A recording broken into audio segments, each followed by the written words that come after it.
Ang unang misa ng Papa sa Manila Cathedral kasama ang daang-daang kardinal, obispo, pare at madre kasama sa misa ni Pope Francis at libo-libong deboto, ilang opisyal ng gobyerno. Maayos na pagsalubong kay Pope Francis ng milyong-milyong tao.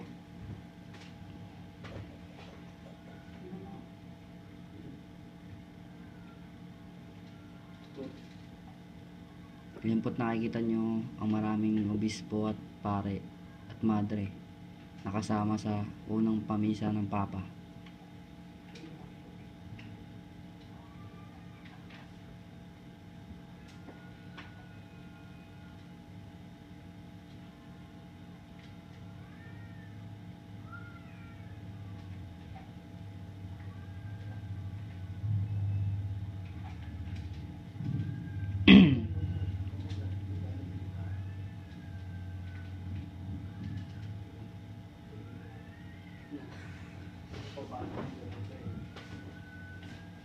Yan po, nakita nyo po, dami madre, dami pare,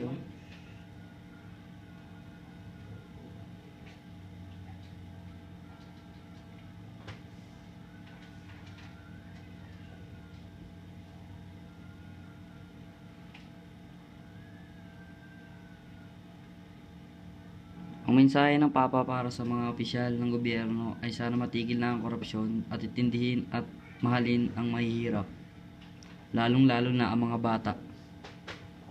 Leonard Lara, updating.